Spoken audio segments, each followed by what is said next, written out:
Hello and welcome to Dropkick the Commute for July 5th.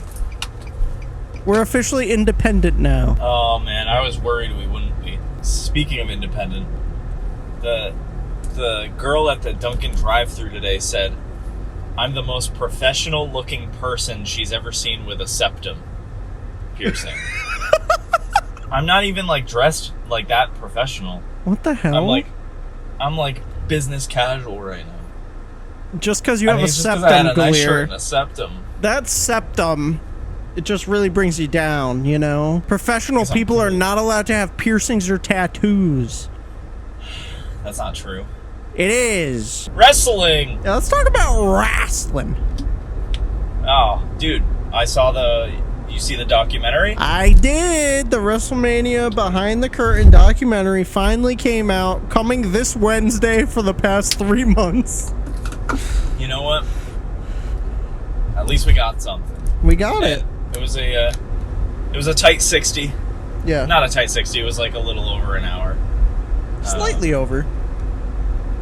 You know, I was kind of like doubting it earlier this week, but it wasn't bad. No, it was actually really good. It honestly had me crying like at the end. You cried?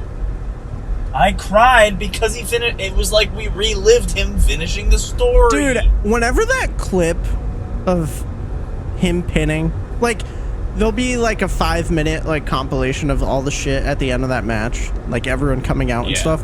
Whenever that clip pops up for me, I watch it in full. And I feel the same every time. I feel the same. I'm like, this was fucking sick, dude. Insane. It was so cool. Yeah. And you know what? We got to witness it from the TV. We did. The documentary was really good. And before we get started, I want to say something. Galeer. And this is just about the channel in general and wrestling in general. Oh, okay. I thought you had something to say to me. I was worried. No, not to you. Are you addressing the IWC? I'm addressing the IWC, Galeer. I want to say, this probably isn't going to do anything. Maybe I'll make a clip out of this and then get more hate from the IWC. Oh, God. So you're okay, guys, if you want to skip ahead this part, you can. He's just content farming.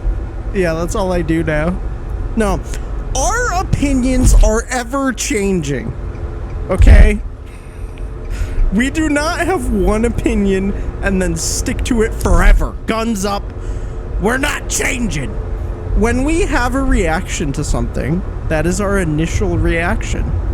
And then as time happens, our opinions change. As they should. When we are shown good content.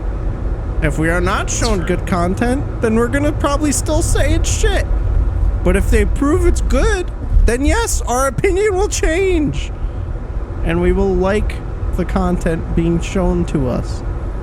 Are you referencing a specific piece of content? Just multiple fucking... yeah, like the learning tree. Like, someone was like, oh, of course you're hating on the learning tree. I'm like, brother. We like the learning tree now. Like, just some random stuff here and there. And I'm just like, man, just shut the fuck up. And we're not... It's instant gratification. They want to get it's like the first thing. They want to get it out there. Whatever one clip is on their feed is all that exists. That's it for them. Yeah. Yeah. I don't know, people. Like, just do your research a little bit, you know? Just like... But also, like, I won't, like, burden you to go out on your own time and, like, look at the other stuff we have unless you actually want to. Yeah. I'm not forcing you, or anything. But also, it's true. And we're also not saying that. Oh, we're wrestlers, so we know what's. But we're not fucking wrestlers. We're just saying our opinions, man. Too. We're just saying our opinions. Bro, half the people that do these fucking shitty podcasts. No offense to everyone. I mean, we're included.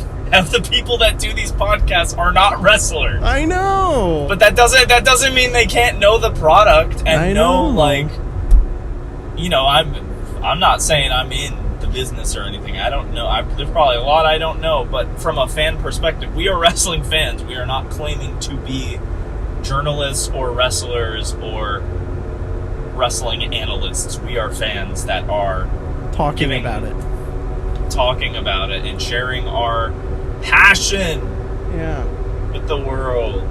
Yeah. So anyway, and it's been going great. So don't ruin it. Yeah, it's been good. It's been good stuff. But yeah, basically just shut the fuck up. Is all I'm gonna say. Yeah. So yeah, the WrestleMania documentary, I really enjoyed it. I always like the behind the scenes stuff, and honestly, that's kind of what got me back into wrestling in the first place, was the behind the scenes stuff. Because I would start watching, like, the thing that got me back in during COVID was seeing behind the scenes of them, like, performing with no crowd, and seeing the behind the scenes of, like, WrestleMania 36, and seeing behind the scenes of, like, Edge's return and shit like that, you know? So that's initially through documentary, and that's pretty much what got me back in. So I've always liked seeing the behind the scenes shit, and I think the WrestleMania doc showing how The Rock came in and, like, changed his character, and how the direction they took, like, actually evolved, and they didn't know what they were doing right when, like Triple H said probably 56 times in the documentary, it's happening in real time. It was just cool to see. Yeah, it was really cool. And look, I doubted it a lot just because I was like, what else is there to know? Like, we know the story changed. Yeah. But when they were showing, like, him going, I keep thinking back to The Rock going over his entrance with, like, the camera crew and, like, you know, like, rehearsing that. I thought that was really cool. And Roman's too. Like, Roman practicing even his getting entrance. to see Roman talk, you never see Roman do media. Yeah. Like, ever. Yeah. Like, he is, like, one of the most, I feel like he goes on the Jimmy Fallon show or Jimmy Kimmel show, like, once a year, and then that's it. Pretty much. We don't see him. So, no, it was really good. A lot of people were just like, I think a lot of people were shook by how short it was and how quickly like it ended. Yeah.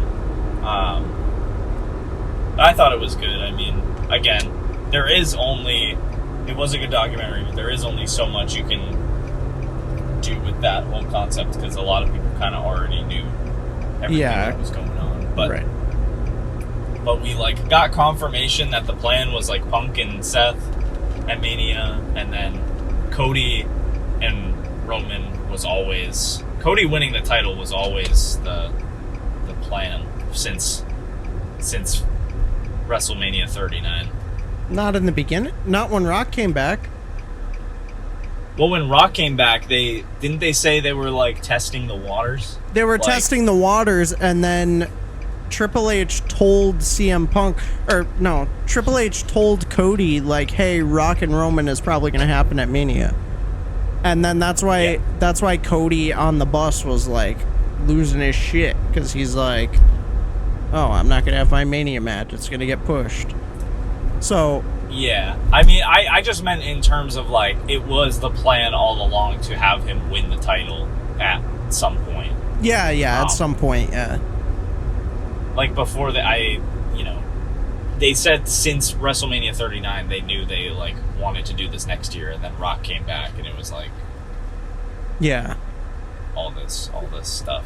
Yeah, so then they had to figure out, how to do that. I do think we're probably going to get Rock and Roman next year. I feel like that's fine. What it's going to lead to, and I feel like that's better, honestly. Like, if that was the original plan. Yeah, I'm okay with that. Yeah, but overall, very solid doc. I think it was a good peek behind the curtain, if you will. Wow. Yes. Did you finish WCW yet, or no? Nah, I haven't gotten around to it yet. Okay, we'll talk about it again when you do. Let's talk about Dynamite. Let's hang on a second, because I'm like at my stop. My mail stopped. Typical. Dynamite. Boom. Here Dynamite! Comes the boom. Oh, what a Ready good or episode. not. What a tasty little treat. It was Shark Week. It was a tasty little beach break treat here, presented by Shark Week. Starting off, We had a match in the Owen Hart tournament. Danielson and Pac. So we had our match in the Owen, Danielson and Pac. This was fire. Lots of back and forth. They said on commentary this is their first singles match in 15 years together. That's crazy. And honestly, their match is probably on one of those fucking PWG DVDs that I got in the mail the other day. Oh yeah, you got some fire stuff. Wrestling Hall. Yeah, dude. Shout out Mercari. I can't remember the guy's name, but I'll plug him later at some point because I'm probably gonna buy shit from him again. But I got like 5 different Pro Wrestling Guerrilla DVDs with like, they had like Danielson, Adam Cole, fucking Tyler Black, who we now know as Seth Rollins, fucking like all these fucking wrestlers. And then I got some shirts, and I got a signed picture of Mojo Rawley with the 24/7 championship. That's like, it was like, he's like, I'll throw in a little something extra, and he threw that, and then like, and a book about the economy or something. Yeah. A lot of good finds. But anyways, yeah, 15 years since those guys have locked up, and you know, I feel like they haven't missed a beat. Yeah, no, it was good. Danielson continuing to get shit on for the first 3 quarters of the match. That seems to be the trend. I think that's just of what's how we're been gonna going get on. it. Yeah. And I think what's gonna happen is in the finals he's just gonna go like full send this match. Like, yeah. All right, I'm done getting shit on. Like, yeah. But it was really good, and it ended in the most dangerous move in all of sports entertainment, the surprise roll-up. Yep. But it was one of those ones where, you know, he just couldn't get out of it. He couldn't. And they went back and forth with the surprise roll-ups, and it was a little silly, a little goofy, but it worked because he was getting his ass kicked. So this is probably the best way you could have beat him. Yeah. So Danielson officially is he in? Does this mean he's in the finals? He is in the finals, yes. So that was the semifinal match, and then the other one, there's still one more semifinal match. Okay. So there's still one more match for you to get your wish, where Nigel McGuinness comes in out of retirement and costs Danielson his match. Yeah, I think it's gonna happen in the finals. I think so. Or Danielson just loses clean. But I think you gotta make the right choice here, TK. You gotta fucking, you know, and like looking back, look, it was so unrealistic for me to think that McGuinness was the wild card, because like, it just makes more sense that he would cost, because I keep forgetting that the winner goes and it faces the world champ. Yeah. So like Nigel McGuinness almost immediately contending or being in a potential contention for the world title just makes no fucking sense. But I think there's still time for him to he'll be on commentary. I'm calling this. He'll be on commentary for the match in Calgary. Yeah. And it will be so good. He'll get up off commentary and he'll just keep being like, "Oh, crying Brian." Crying Brian. Yeah, it's so time for them to fucking pull the trigger. Let's go, guys. So hashtag we want Nigel. Thanks, guys. Hashtag we want Nigel. Get it trending on all platforms. TK, if you're listening to this, we would like a 10% cut for that creative idea. More likely than you think. Yeah. So hit us up. Thanks, Tony. Thanks, guys. Then we had Mark Briscoe officially declaring for Blood and Guts on Team AEW.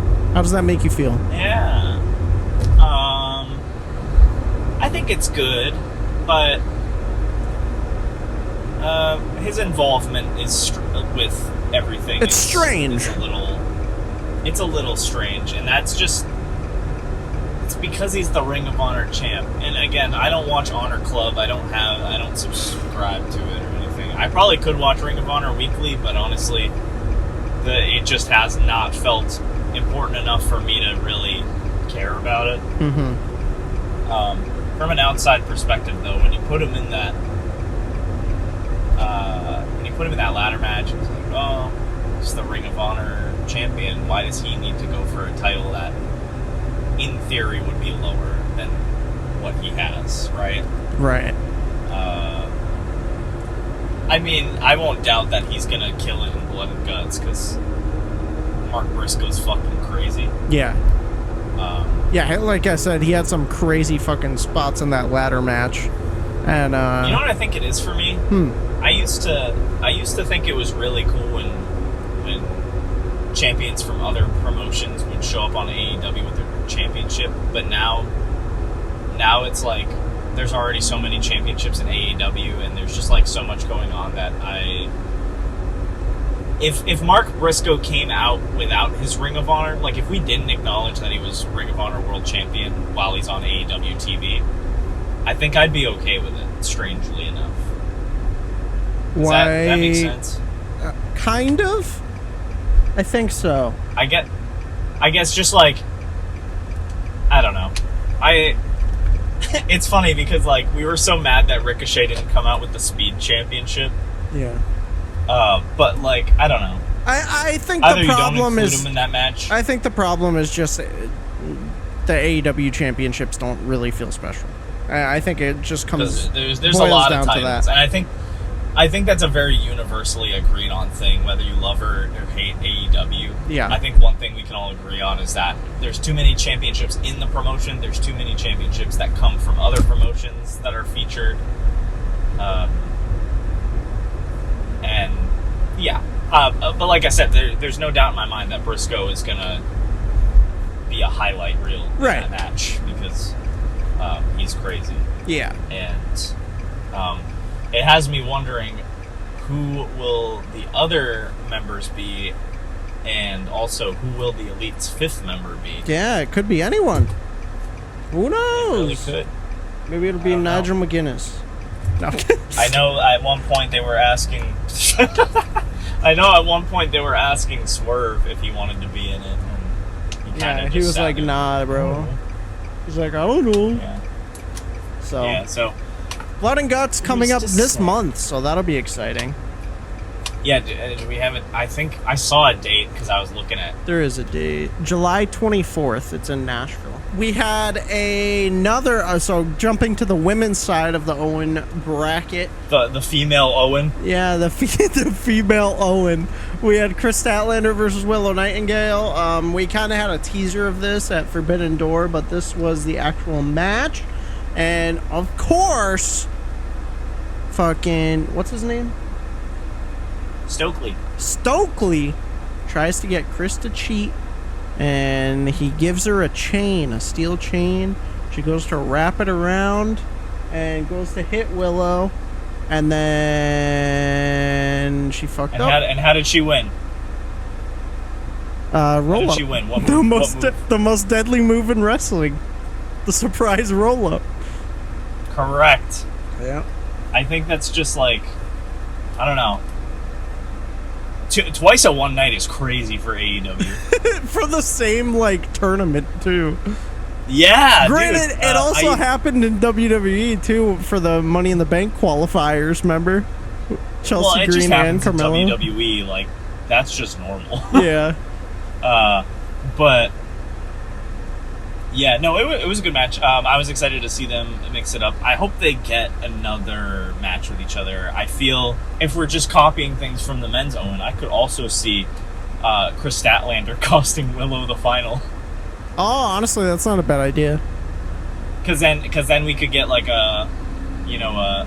another match with another stipulation between the two. Maybe not a regular match. Maybe they could do some like. I want to see those Texas two. Tornado bullshit. I want to see those two in like a street fight or something Texas hardcore. Texas death match. Willow and Chris.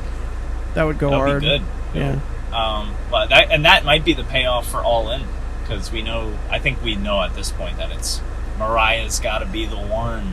Shout out Willow. I love Willow. She cut a really good promo before our match too. It was like a 2-minute long segment where she was just like, her whole mantra about being like, just keep smiling through the bullshit. Yeah. She's like, I'm fighting for all the people that gotta get up and deal with this bullshit, and this is for all the show everyone People that have been bullied. exactly, just a little more coherent. Yeah, right. It was good though. I love Willow. Yeah, it was good stuff. I don't want to see. I think it's very clear that Mariah is probably gonna win the Owen tournament, and then. Do you think she'd win the world title at Wembley against Tony? Yeah. That I'm not sure about. The only reason I think they would maybe do that is because home country, but that's what I was thinking too. But I don't know. All right, here's another question for you: if she won the world title in Wembley, do you think Mina Shirakawa will still be in the picture to play a part in it? Do you think she'll, like, I feel like they have that whole, like, they made up. I feel like that was just a Forbidden Door thing. Like a one-off. Yeah. Alright, that's fair. And then they walked off into the sunset together. It's true. So. It was a nice happy ending, but it's not gonna last very long. Nope. They're gonna break up soon. I know. They're gonna have a match. I know Mariah is your champion. That's all I know. Yes, she is. You would love to see her. She is my champion. world champion. And you know what? I would too. She's very talented. Yeah. She's not just pretty. She's very talented. It's true. You know who else is pretty and talented? Me. Yes, you, but also Britt Baker. Oh, you're so right. She is so back, dude. She's so back. She's back. She came out giving a promo. She's like, let's talk about 3 things. She's like, past, present, and future. And basically it boiled down to she did get injured, and then she also... It was more serious than we thought. Had a mini stroke, essentially. So she was out for longer to recover from all that. She's giving her promo. Everyone's cheering. DMD, so back. It's like a nice little face promo. But then, a video of Mercedes comes up. She comes out of her car, looking all fancy, talks to the Elite. And they're like, oh yeah, we've got your celebration ceremony right now. But Britt is still standing in the ring. So they start decorating the ring around her. And they're like dumping balloons in the ring, and she's literally just standing in the middle of the ring like, what the fuck? What's going on? Dude, I didn't even realize that these were 2 separately advertised segments. Yeah. Like, I didn't even realize there was a celebration going on. I thought, because I didn't see any promo for the show, I just thought it was just her interrupting the promo, but they were advertised as separate segments of the show, and they happen at the same time. It was so good. So Mercedes comes out and she's like, hey bitch, like, you stepped on my segment at the end, so I'm gonna step on yours and all that stuff. And she's like, basically they called each other bitch a lot, and Britt Baker was like, I'm here for AEW, the people of AEW. Fuck you. I'm gonna take that title. I've been here since day 1 and you haven't, dumb bitch. And they called each other bitch a few times. She's like, I got a whole line of people waiting back here to get a shot at my title. And you just come waltzing in. She's like, bitch, I've been here since day 1. And also, what line? And she's like, there's no one. Yeah, what line, bitch? Yeah, what line, bitch? So... that feud's gonna heat up real quick. I think Britt's gonna take the TBS title from her. I think so too. I just feel like it's already so quick. I mean, I know it's 2 months away, so it really isn't. But yeah. What I do think is cool is how quickly the fans turned on Mercedes. Oh yeah, because like we commented on the fact that they were booing her, and she wasn't necessarily like a heel going into her match at Forbidden Door. Right. So, and I know you said some people might have been like pissed that she had like a hand in the booking potentially.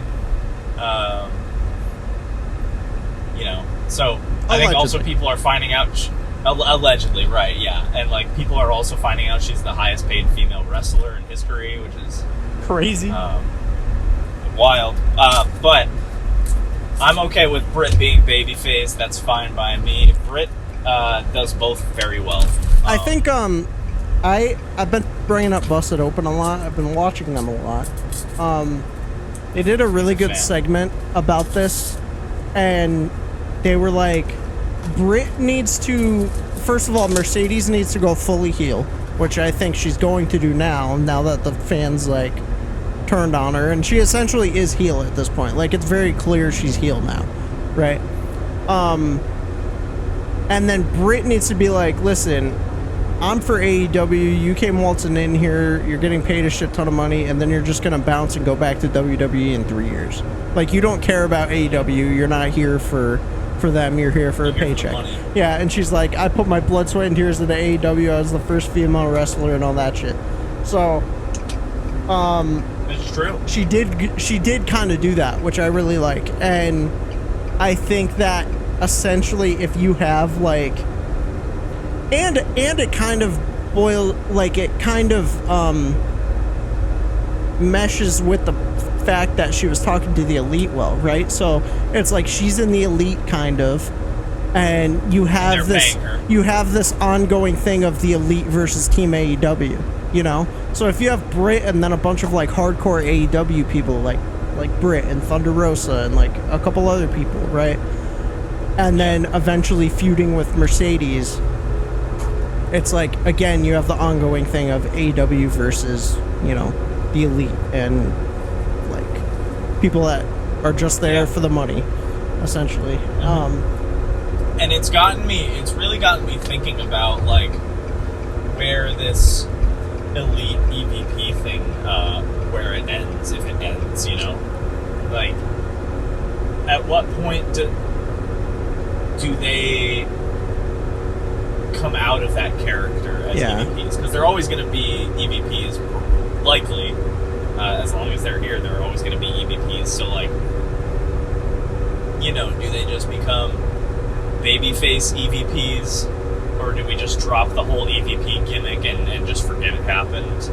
Or I don't know. I foresee them role for a long time. I foresee them being controlling like EVPs for a long time. Eventually you're gonna need something to like combat that, you know. And I feel like we were getting that like for Anarchy, but it kind of like fizzled out now. Except they brought in what's his name, Christopher Daniels.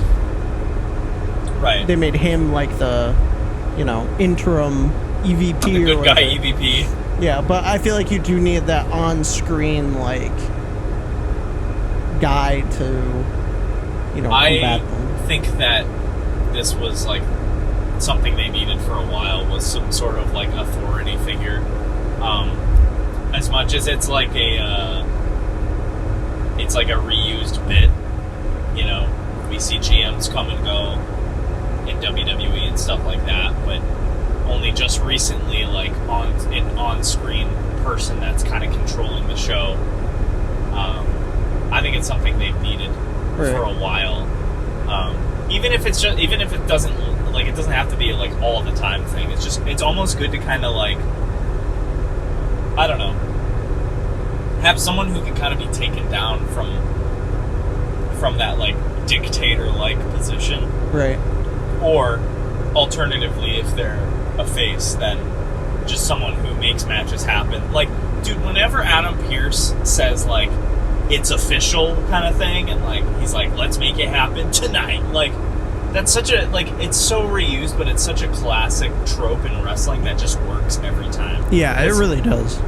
Like, especially if you're live at a show and you don't really know what the night is looking like, or a surprise match happens, there's no better way to get a crowd hype. It works every time. Right. So, like, you know, you either have that or you have some people, like snot-nosed bosses that you hate and you want to see the good guy just fucking whip around. AKA, like, Stone Cold Steve Austin and Vince McMahon. That was, like, the highlight, right? Mm-hmm. So, of that era. So I think it's a good thing for them to have, and I like how they're kind of like figuring out like how to intermingle with other stories. You know, they are directly involved with the TNT title because Jack Perry. They've got, you know, they're talking to Mercedes. They're in the Blood and Guts match. Like, they're very involved. I mean, they're also the tag team champions. Which, again, where is that Acclaimed match? Yeah, they also, won the Eliminator, and where'd it go? Maybe the Acclaimed ends up in Blood and Guts. Yeah, for Team AEW, the Acclaimed, because they've been going against the Elite a lot. So, yeah, that's not a bad prediction, Galeer. But, you know, I think it's all very, very good what they're doing. I can admittedly get annoyed sometimes by the EVP gimmick, but it's not bad. Yeah, it's not bad. And I like the whole, like, all right, let's have a great show, everybody. Will Ospreay wants out of the family. He's like, "Oh, bruv, that's not me anymore. I'm out." So, yeah, Don Callis was like, "Okay, yeah, I see you," and then he hugs him, and he's got like a mean-looking face on him. So that's not the end of that, but he's like, "Okay, I understand." So something sus is gonna happen. Didn't he say something else? Like, did he say something else? And he was like, "You're gonna owe me a favor for letting you out." Yeah, he's like, "For letting you out, you owe me." And he's like, "Yeah, anytime." Remember that, people. Yeah, that's definitely gonna come into play in the future. We had a match with Samoa Joe, Shibata, Hook versus Cage of Agony, and at the beginning of this, the learning tree comes out, and he goes, I got an executive order signed by the EVPs to relieve Taz of commentary, because I don't want to be around Taz, but I want to, you know, watch this match. So Taz, you're out of here. And Taz gets ejected from the building. Dude, he was pissed. Yeah. And the whole idea of it was Hook used the Judas effect in their pay-per-view match, and Chris Jericho was like, he stole my finish. That's like a cardinal sin in wrestling. Or he called it gimmick infringement. Yeah, gimmick infringement. Which was so great. And then he was like, Taz, you should know a thing or two about gimmick infringement. And then Taz was just like, he was like, what the hell is going on? Yeah. He took over commentary, and he had that piece of paper, and so Taz was relieved of his duties for the night. Yeah, relieved of his duties, so he's sitting on commentary for the rest of the night. Of course, Samoa Joe, Shibata, and Hook win, and then Big Bill, Brian Keith, and Jericho attack Hook after the match, and I don't remember what happened, but the note I wrote is Big Bill murders Hook. So yeah, I don't remember what he did to Hook, but I do remember him like concertoing Samoa Joe on the stairs. Yeah, that also happened.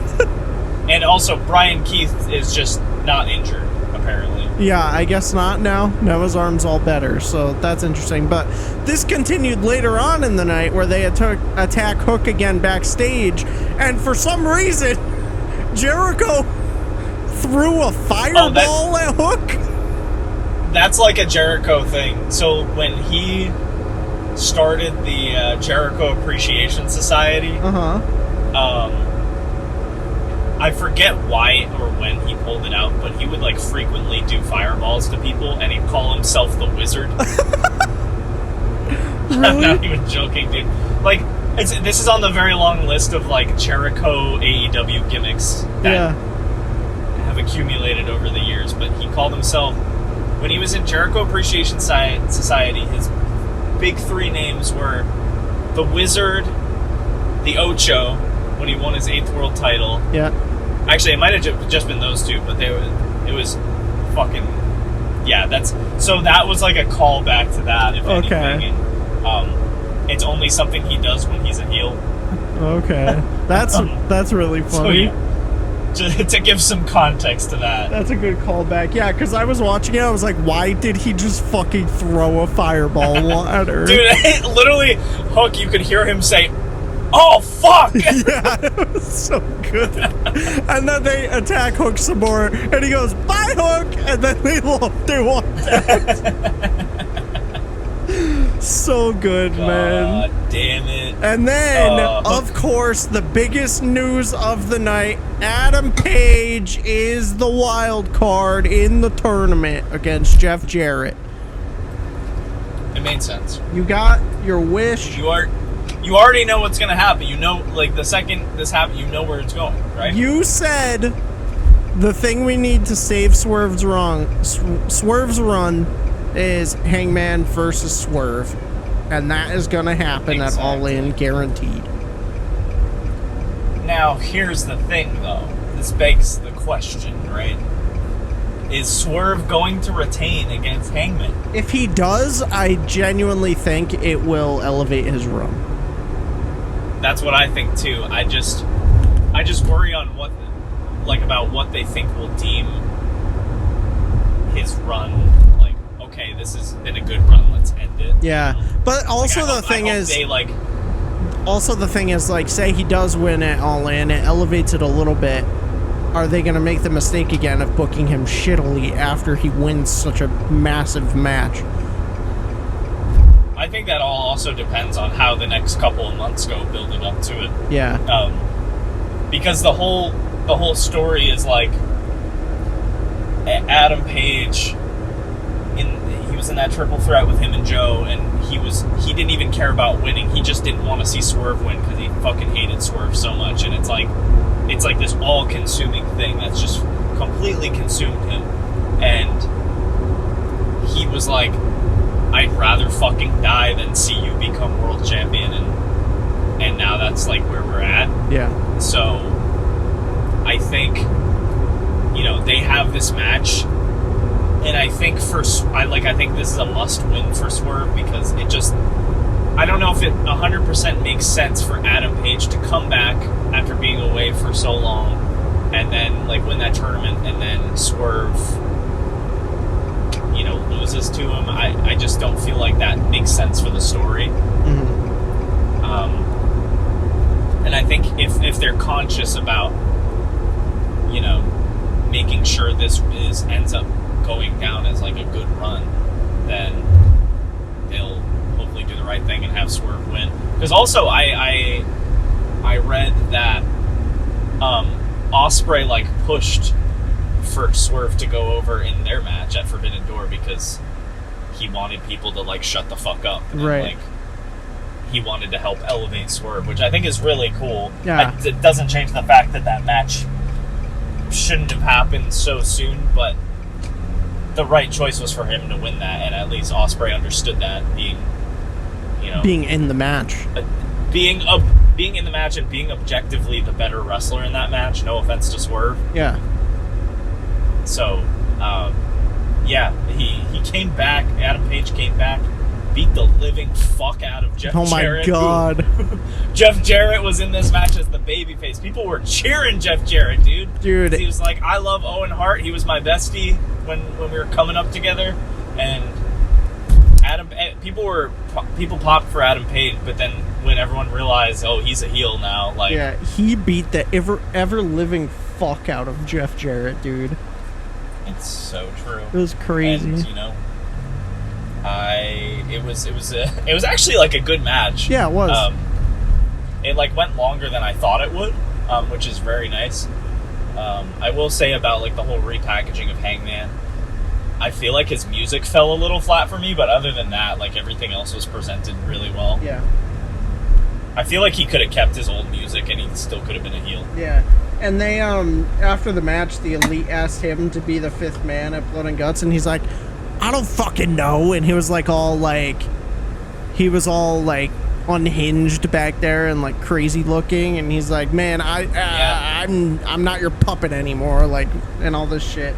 So yeah, no strings on me type thing. Fill that spot. Yeah, I think Hangman's gonna be a lone wolf. I think so. I think he's gonna be just this unhinged lone wolf, just trying to make Swerve not champion, and I think that's good because that's what we need right now. After that, don't need him tied in anywhere else. Main event, we had Daniel Garcia and Will Ospreay. Good match overall, but I think it got overshadowed by the end here. And Galeer, what happened at the end? Well, at the beginning, MJF at the beginning of the show was like, hey, Daniel Garcia.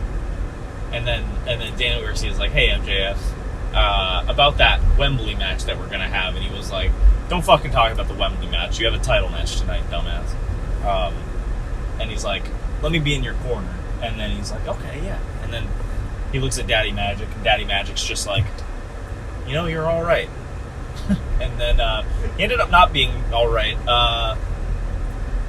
So during the match, MJF offers Daniel Garcia the Dynamite Diamond to help him win.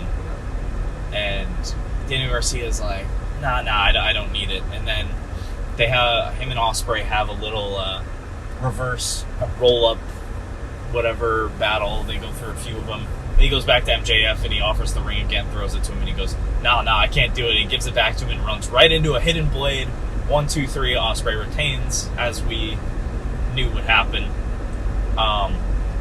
Didn't necessarily see this next part coming, but it honestly was the best thing that could have happened, I think. MJF, Daniel Garcia's crying in the ring over his loss. Will Ospreay is hyping him up, and he's like, you're a great competitor, yada, yada, yada. MJF gets in the ring after Ospreay leaves and just says, like, these people still love you, you fucking killed it out there, these people are still behind you, you're doing great, kind of thing. Raises his arm up, celebrates with the crowd, gives him a hug, and kicks him right in the nuts. Yes. MJF doing what I think he needs to be in this position right now and for the foreseeable future, because like I said last week, remember? I was talking about this too. I was like, the babyface thing worked with Adam Cole. Right. But now it's like him alone as a babyface, I just don't see it working, and I think Adam Cole really elevated him as a babyface in a way. So I think the heel is the direction he needs to go in and just be fucking absurd and disgusting. People were cheering at first because, like, that's just MJF's thing, is being a shitbag. But, like, he just drove it into the ground. He beat the fuck out of Daniel Garcia. He started bleeding everywhere. There's this one image of him, like, choking Garcia, and just, he looks like a fucking, like, balloon about to pop. Yeah, it was, and he was, like, spitting all over him and snotting all over him. Then MJF gets in the crowd. He starts getting into it with some of the people in the crowd, and it's just like, we're so back, dude. We're getting somewhere. Yeah, we were questioning what was going to happen with the All-In build, and I am not questioning it anymore. And I think they're taking some good steps, and they're back. Do you think Will Ospreay will get, like, shoehorned into this rivalry, and do you think we'll maybe get, like, a triple threat out of it at All In? Or do you think it'll be a one-on-one? Maybe they'll do a triple threat, because I don't... Realistically, who would Will Ospreay's next feud be with? I don't know. Like, for the international title? So I think... I feel like he's somehow, like, connected to this, too, and... Right. If it doesn't happen at All In, it'll happen maybe on Dynamite, but... Yeah. I think MJF will have a match involving Will Ospreay for the International Championship. And to some capacity, I don't know when, but I think it'll happen. Yeah. I think that is but probably Daniel Garcia, I think, effectively is, like, written off TV for a little bit. Yeah. So they're taking some really good steps here, and it's good to see. I'm happy with it. Yeah, this was a really solid episode of Dynamite, like, very consistent, which I really love. Yeah. And we're getting a lot of the OGs back. MJF being heel, Britt Baker's back in the fold. Yep. And on top of that, Hangman's back too. And Hangman, I love Hangman. I've never been, like, super, like, stoked on him, as a wrestler. Well, I'll say as a promo, not because he's a great wrestler. But even just having him back around, like, it just felt right, you know? Yeah. Because he's also an OG, so it's good to see, like, stars are back, you know what I mean? Yeah, There's like a the lot big more star AEW power. names are here, Yeah. they're back, and it's Exactly. good stuff, and I think we're leading to a really good all-in. I think it'll be good. I'm very curious to see if they pull the same crowd as last year, given everything that's happened in the last 10, 11 months. Yeah, it'll be interesting to see. Like I think they'll still bring a good crowd, but I don't know if it'll be nearly as big as it was last year, because I think if we're being real, like, CM Punk was a big influence Massive on draw. like, the ticket sales. Yeah. Like, to say he wasn't is just like, you're fucking stupid. Yeah. I'm sorry. Regardless if you like CM Punk or not, he sells tickets. Exactly. Because he's that guy. Yep. So, but enough about AEW this week. We've got SmackDown tonight. We've got Money in the Bank tomorrow. We've got Heatwave on Sunday. It's another packed weekend. We got the kickoff show is right now. We're missing it. Triple H is gonna come out and say we're in a new era. Money in the Bank, new era. And then he's like, he sits there and he sniffs and he's like, "Where's Dropkick the Commute?" Dude, at the post show, he's gonna say, "Where's Dropkick the Commute? I love those guys." We're like rushing in. We're like scurrying. There's shit falling out of our bags. We're here, like, sir. We're here. And then he's gonna say, and then as the post show, he's gonna say, this was the biggest Money in the Bank ever, biggest Toronto gate ever, biggest Money in the Bank sponsor ever. Yeah, we're sponsored by fucking. I don't even know who they're sponsored by this time. Yeah, I'm not sure. I feel like Dude White. Or no, it's the whiskey. It's something about whiskey. Oh, or something, yeah, it or is some whiskey. Alcohol. You're right. It's whiskey Ready? today. I'm gonna just look up the flyer because I bet it's like on the flyer. Whiskey and Prime. Oh, the official Money in the Bank flyer is Yeet in the Bank. I saw that. Yeah. You know he's not winning. Yeah, he's not winning. Or maybe he does win. Oh, it's sponsored by the Boys. Another thing I wanted to mention real quick, and I can't remember if we mentioned it on the last one, but allegedly we're supposed to get like a huge main event on Dynamite like in the next few weeks, and I don't know if they're referring to Blood and Guts. I don't know if they're referring to Danielson and Hangman. The way it was read, it was very like, we don't know a lot about this yet, so I'm not entirely sure what that means. But regardless, big Very weekends soon. of pay-per-views. Yeah. It's gonna be wild. So, and we have a guest on our next episode. We do. Thank you guys for listening and watching and viewing and hanging out. And hey, we have a Ko-Fi in the link down below if you want to give us money. If not, that's fine too. Keep on sharing, liking, commenting. Even the IWC. Keep on sharing your hate, because your hate comments help. Well, we love you. We don't hate you. Yeah, we don't hate anyone. Hate us. I don't have a hating bone in my body, Mufussy. I know. You're very lovable. I could never hate anyone, ever. Is that what you called me? Except a cunt you. last episode? Yeah, well.